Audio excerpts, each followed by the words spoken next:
Will I be able to share my screen on this side? Yes.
Good afternoon, and thank you for joining us today for our webinar, The Use of Colboot Technology and Post-Harvest of Vegetables and Fruits, focusing on small and medium farms or producers. Our speaker today is Archie Jarman. He is the Associate Director for the Feed the Future Innovation Lab for Horticulture, responsible for operations and managing the program's research portfolio. As the coordinating liaison between stakeholders in international agricultural development, he works closely with global partners and is dedicated to supporting and strengthening the community of researchers focused on improving the lives of smallholder farmers and their communities throughout horticulture. Jarman has been with the Innovation Lab for almost 4 years and always takes into consideration the entire horticulture value chain. He is also committed to ensuring that food is produced safely while minimizing food waste and loss through education and promoting the adoption of post-harvest technologies and innovation. Prior to working at UC Davis Awards at Arcadia Biosciences in Davis, California, focused on staple crops, rice and wheat, and transgenic approaches to addressing abiotic stresses. He also worked as an intern at the Millennium Villages Project at the Earth Institute at Columbia University. Previously, he started an NGO with a close friend in Quito, Ecuador, that is still promoting access to education to children of pastoral families who recently moved to the city.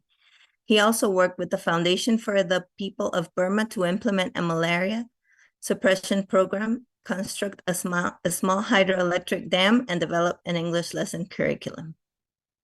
Archie holds a master's degree in international social welfare policy from Columbia University, where Archie's thesis focused on whether social safety nets have an impact on reducing stunting in Brazil, Ethiopia, and Mexico, 3 locations where large-scale safety net programs were recently implemented. Archie also has a master's degree in international agricultural development from UC Davis, where his thesis focused on agriculture extension with refugee horticulture producers. And he also holds a bachelor's degree from UC Santa Cruz. And without further ado, the floor is yours. Thank you so much. Thank you for that very nice introduction. I'm honored to be here with Zamorano. I still see that the host has disabled my screen sharing, so I don't know if that can be adjusted, but in the meantime, yeah, I'm Archie Jarman, and we have worked in terms of that is the Horticulture Innovation Lab, has worked with Zamorano coming up on maybe close to 12 years now. So we have a very long relationship with the university and are always happy to collaborate with Zamorano, specifically with Julio Lopez and Patricia Arce. We've done a ton of projects together. So it's great to be here. So today I'll be talking about with a little bit of background on the Horticulture Innovation Lab, but also about one of our technologies that we have really investigated and tried to scale as much as possible, which is the Colboot cold room and some of the research that we've done on that technology. So first, in terms of the Horticulture Innovation Lab, we are currently in our third phase, so that'll be 2021 to 2026. We've had our first 10 years were from 2009 to 2019.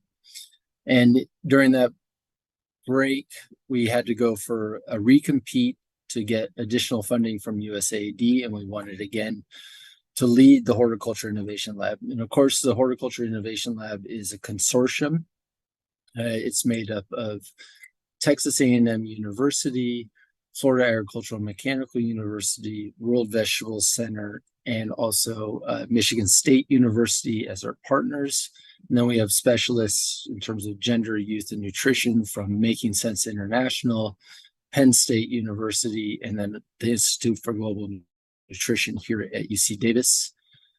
And then later on, I'll be talking about our regional hub managers, which Zamorano is, of course, our regional hub manager for Central America. But in terms of our mission, our global research network advances horticulture and promotes local leadership to empower smallholder farmers. And our director is Dr. Aaron McGuire. In terms of our approach, I'll just jump into it since the primary content is the Colboot. We're aligned, we're funded by USAID. We're one of 21 innovation labs.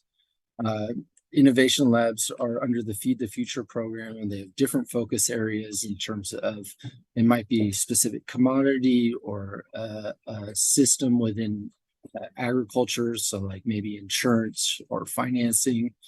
And ours is fruits and vegetables. So objective 1 listed here is actually a USAID Feed the Future objective, and to meet their objective 1 of inclusive and sustainable agricultural-led economic growth. We do this by supporting the development of resilient horticultural management practices and supporting inclusive, sustainable horticulture enterprise development and commercialization within smallholder systems.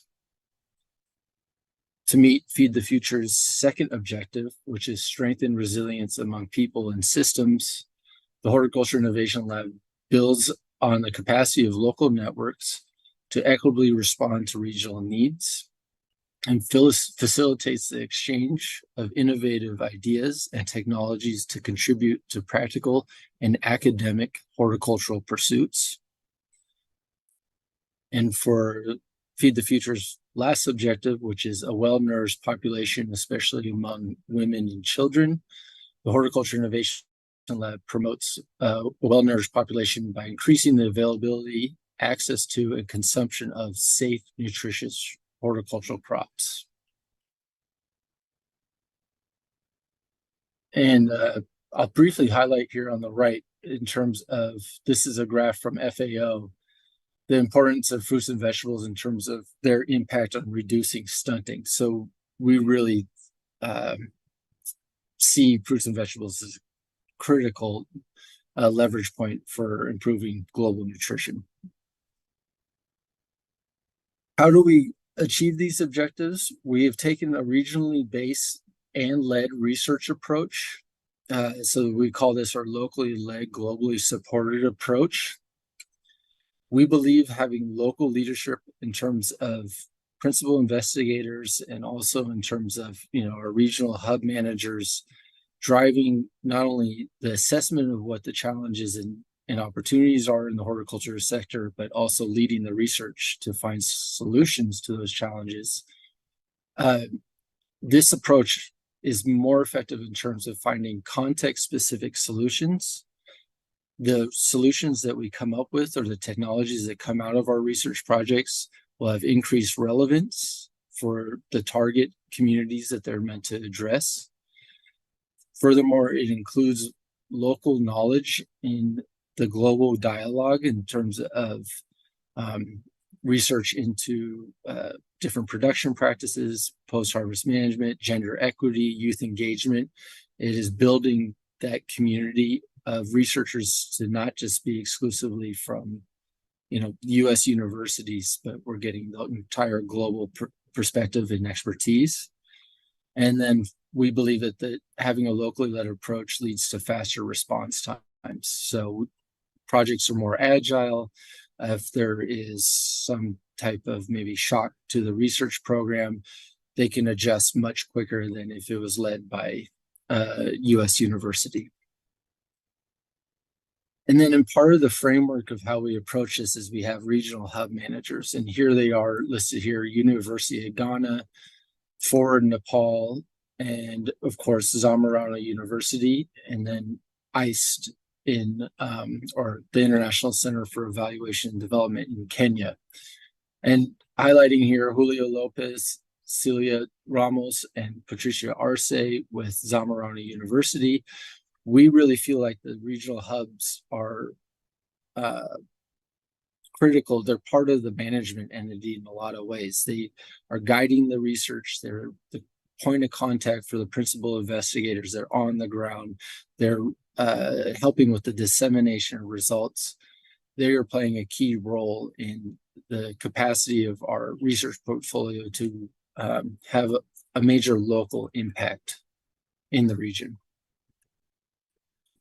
So after, the course of sending out an RFA, and I'll highlight that we did a locally led approach in terms of determining the research priority for Central America, and it came up as being climate smart agricultural approaches, and post-harvest management was also a component of it. We collected applications, and the two I'll just specify here for Central America that we have leading projects is Universidad del Valle in Guatemala and the CESO organization. And their projects are called Promoting Technology for Horticulture Development as Adaptation to Climate Change in Guatemala. And for CESO, it's Promoting Small Farm Technologies for Climate Smart Agriculture and Market Access in Guatemala. So essentially, I wanted to highlight not only our framework going forward, but this is building on a lot of our previous approaches, looking at post-harvest management as a key intervention, considering the extensive losses that happen with fresh fruits and vegetables as a way to increase access to these nutritious crops and help build income.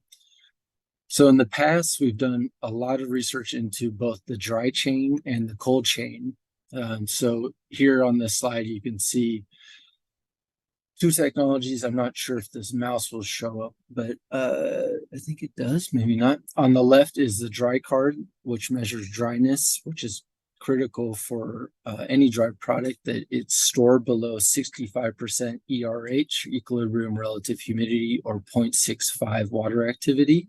And this is a cheap hygrometer that is reusable and can help producers and traders know that their dried fruits and vegetables are safely stored. And then on the right is another drying technology, is the Trimley solar dryer. And I'll do a plug that those are at the Zamorano campus at the Center of Innovation that is there. And Julio and his team has done a lot of great research on these technologies. And then in terms of the cold chain, there is, of course, the zero energy cooling chamber that's also at Zamorano. And this is used as passive evaporative cooling to cool the product. And then up here on the right, you'll see the Colboot. And the Colboot uses mechanical cooling to get to the ideal storage temperatures for fruits and vegetables. So the Colboot cold room, to go specifically into it. Of course, this is likely well known for everybody here on the line, but post-harvest losses globally are a huge problem. Then thankfully, there's this growing momentum to address food loss and waste. In the past, research in post-harvest management of horticulture crops has been very low in terms of dollars, but this momentum is really inspiring, and we're seeing more and more kind of focus on how to reduce those losses, considering that we don't have much more arable land to grow on, and people and populations are increasing. So we need to figure out a way to close that gap. So here's some statistics in terms of low and middle income countries. Horticulture crops on average is about 40% of losses, but it can be as high as 80. So that's just a dramatic amount of loss in terms of all the labor that went on to grow that, let's say tomatoes, for example, in this picture, all the inputs in terms of fertilizer, water, and then all the nutrition and income that it could provide to the consumer and to the producer. So that's just gone in post-harvest loss. And on a weight basis, horticulture crops exceed all other types of food globally in terms of losses. So again, the consequences of these losses is dramatic. It's a waste of resources and inputs. It's a loss of available nutrition. It's a loss of income. And of course, it's a contributor to greenhouse gas emissions. So one way to reduce these losses is to think about the cold chain, and that's where the Colboot cold room fits in. Here's a fairly kind of elaborate look at maybe a more advanced cold chain, where from the farm it's immediately entering into this pathway where at every step of the way it is being cooled or kept at the optimal temperature so the product doesn't perish. But there's some kind of easier, rather than if you don't have a full robust cold chain, some kind of simple steps that can really help with reducing losses. Harvesting during the coolest time of day, even harvesting at night. Below on the bottom right is a picture where they set up lights to harvest during night during the coldest temperatures. Immediately putting the product in the shade is incredibly helpful, and then minimizing any time from the field to wherever it can be in a cool spot, a shady spot, or maybe a evaporative cooler or a Colboot cold room. So these are kind of low-tech examples. So this is Julio would know for sure, but I actually think that this picture here on the bottom left is from the ZEC that's at Zamorano.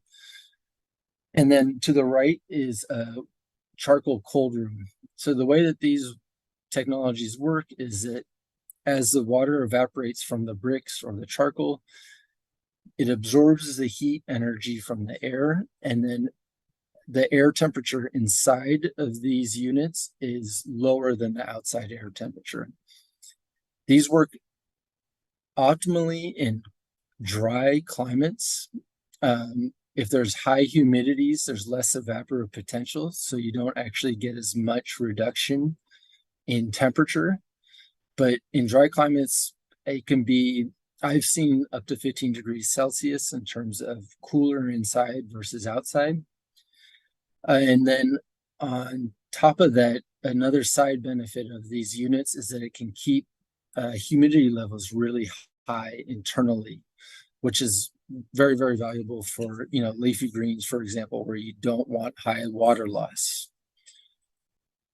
But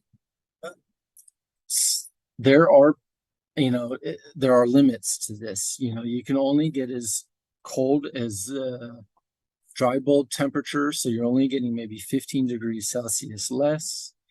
And again, the other challenge is if you're working in a humid climate, you're not getting as much cooling as you might need for your product. So the Colboot is a mechanical cooler. It uses this air conditioner, just a home AC, and the Colboot is actually was developed by a company here in the United States called Store It Cold. And it essentially tricks the air conditioner into thinking the room is hot and drives the temperature down. And then I am going to try this and play a video and see if it works.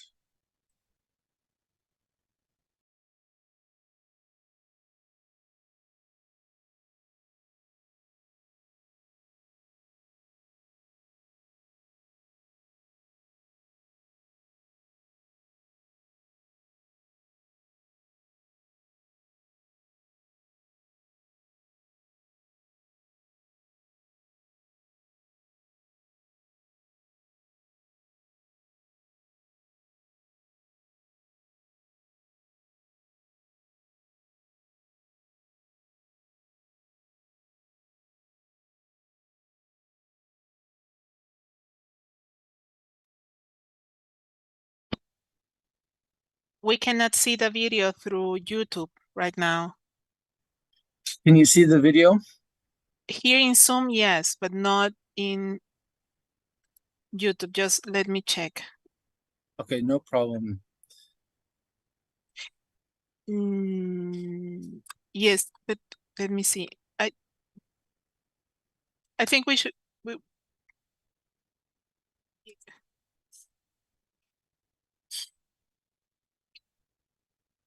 If this video doesn't work, it's not a problem. I can hop right No, off. we are seeing the video, but it doesn't have sound. Okay, let me walk through it as it's going then. So as you can see here, there's a home air conditioning unit and the Coolbot. And that Coolbot, that device, you can actually control the room temperature just with that unit. And then here, this unit that we have at UC Davis, we actually did a solar unit with lithium ion batteries so it can operate off the grid. This Coolbot unit is roughly about $350 from the Store It Cold company, and I believe there is a distributor in Honduras. Last time I checked, they're operating there. And for this solar option, it was actually, the advantage is that you can work off the grid, but most of these units are connected directly to the grid or operate off a generator. And this example here is a much smaller kind of prototype cold room that we built just for testing here at UC Davis, but they can be much larger. So it's suitable for a storage unit for, a small scale or medium scale farm. The key thing with this unit is to think about the insulation. So if you save money on the insulation, you'll end up having to spend more money in terms of energy. So proper insulation is critical to help these units work efficiently if you want to achieve, very cold temperatures like 1 degree to 2 degrees Celsius. And I can stop this video, but hopefully that was helpful. Here's an example of us putting one in. It's being used at a pack house in Cambodia. Here's one in Uganda where they actually use an innovative kind of wall to do the insulation. That brick wall actually worked really well. So it's double-sided brick. You can see how thick it is. And it had enough insulation to actually work well, and it drove down the cost because the insular panels can be expensive. I'm sorry that video audio didn't quite work. It's always a risk with Zoom. But I'll go back to the presentation.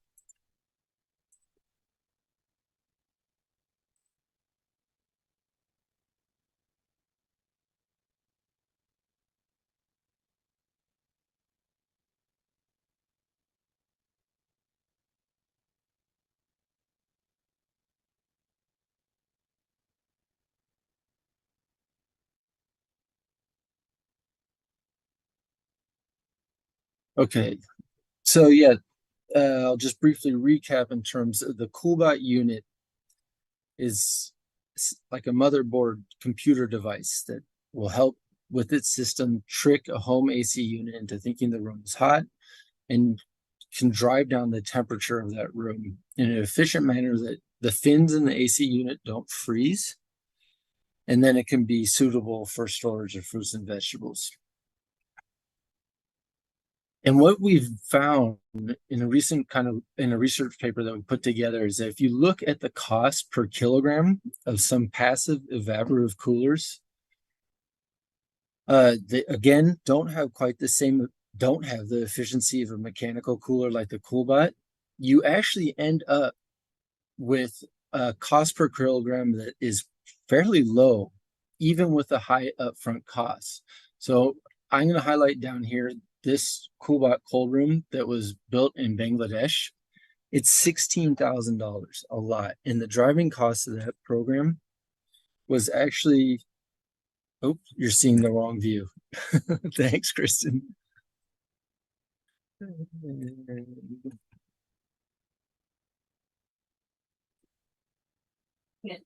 All right. The driving cost of that Colboot unit in Bangladesh was actually import tariffs.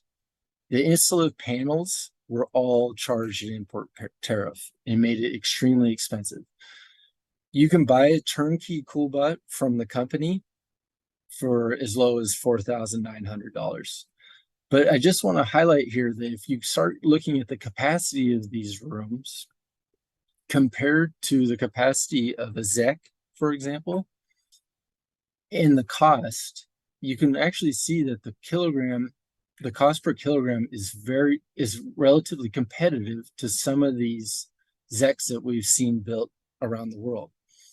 So here's a ZEC that was built for $802. It was in Ghana where it was built, and the cost per kilogram is $8 versus this turnkey unit down here from Store It Cold, where you're achieving more like $3.84. And the other huge advantage is that if it's competitive, and recognizing that upfront costs are a huge challenge, but if it's competitive and you're able to install it, then you can achieve the temperatures that are optimal for storage of fruits and vegetables rather than working within the confinement of evaporative coolers.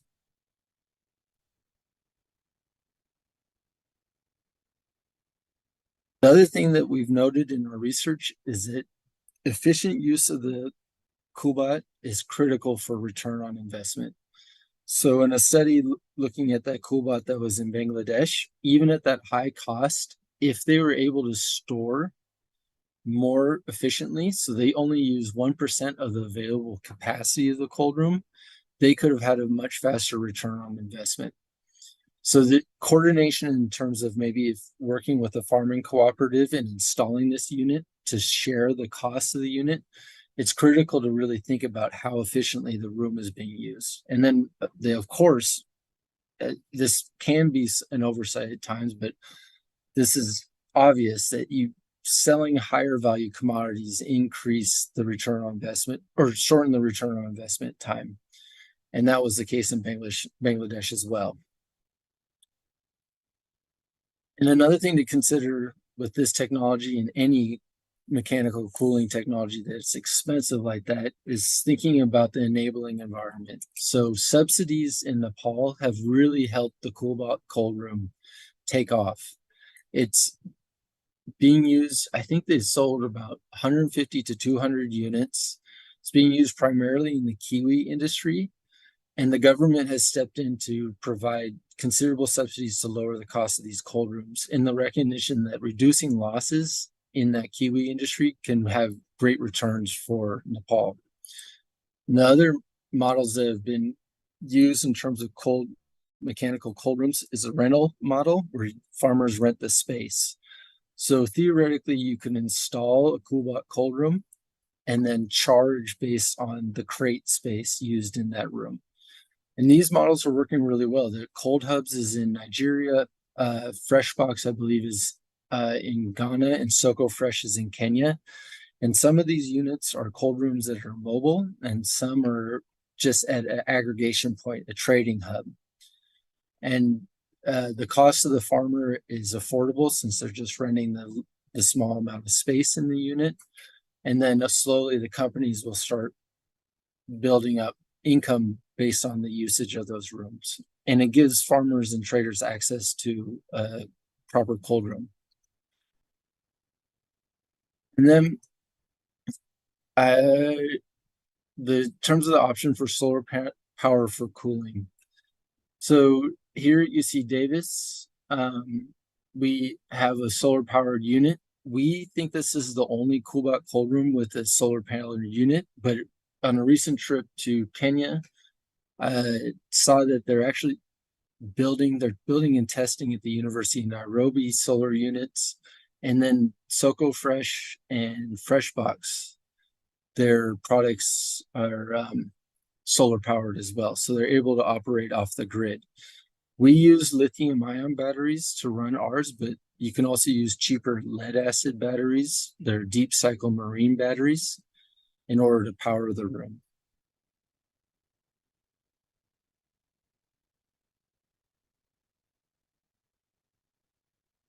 So in summary, and I think hopefully I'm leaving enough time for questions, is that with growing populations and loss of arable land, demand for better cold chain management is increasing.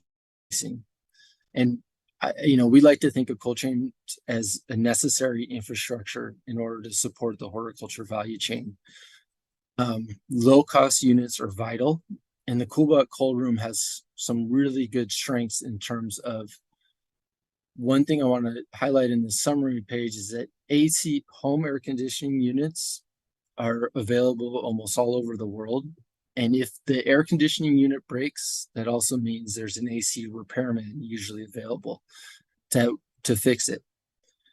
The unit that typically does not, the Colboot cold room or the Colboot unit itself does not break, but the AC unit might break. But with having AC repairmen available to operate on them, it makes it a very kind of durable cold room that can be used all over the world.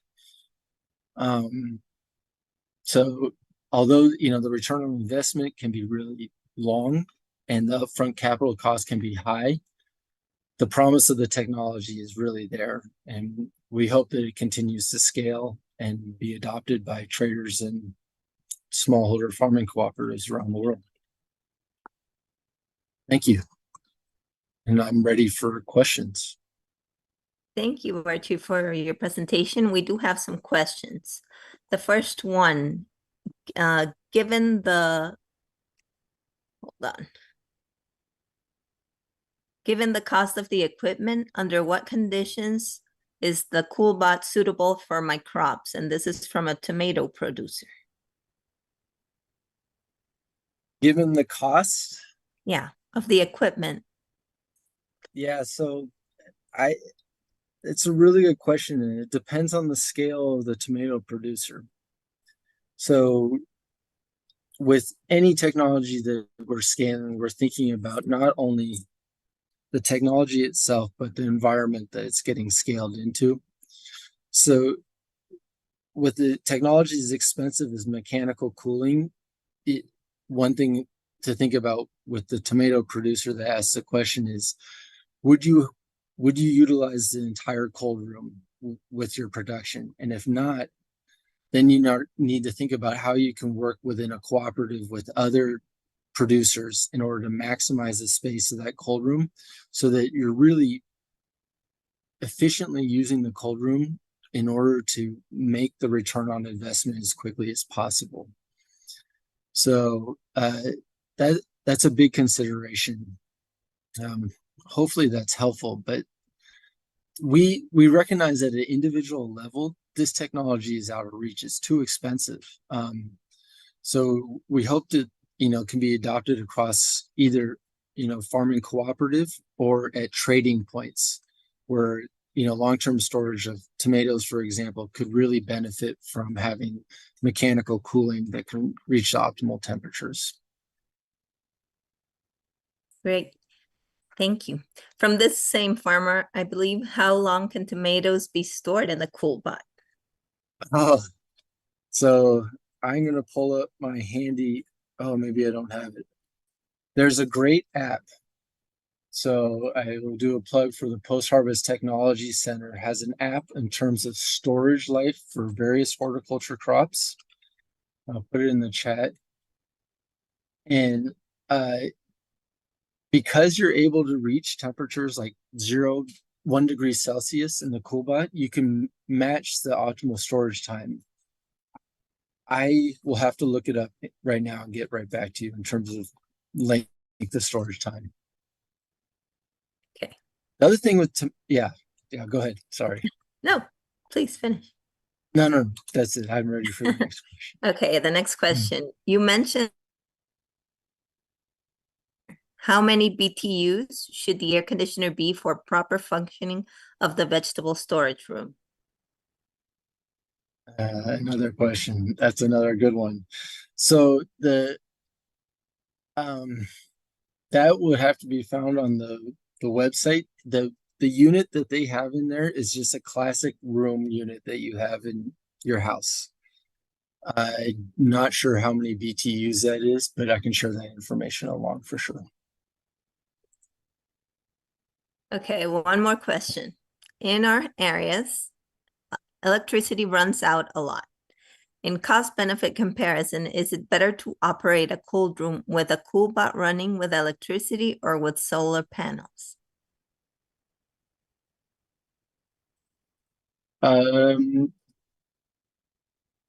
It depends on how much your electricity costs, but in the long run, it will pay off to go solar first. The other thing that we've done a lot of testing on is thinking about oh, thank you, Patty. So the unit at Zamorano is 18,000 BTUs for a room that's 3.8 by 2.8 meters. Hopefully that's helpful.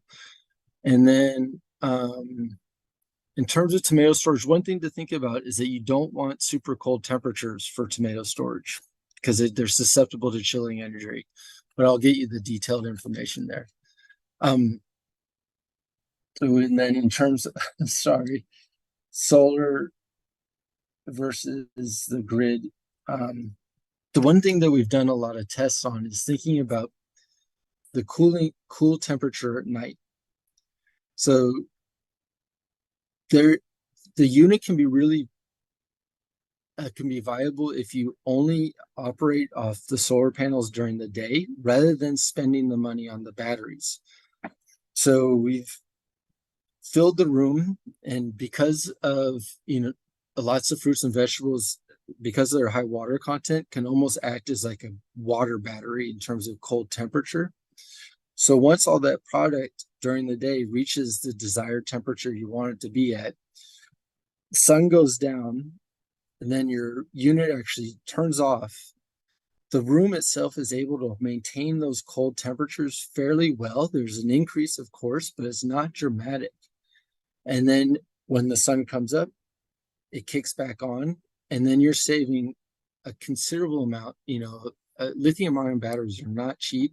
Even lead-acid batteries can add up. So if you operate the cold room in that way, where you're going for the cooling potential during the day off the solar panels, and then maybe just having it sit idle during the night, you can improve the post-harvest outcomes of a lot of fruit and vegetable crops. Excellent. I think that was very helpful. Another question. According to the materials with which the Colboot was made or developed, we would like to know which ones have worked best for you. Okay, so what we use here for the walls, and the one that's on the website, and I believe even the one at Zamorano, is what they call polyethylene foam with aluminum-sided panels. And this is kind of the classic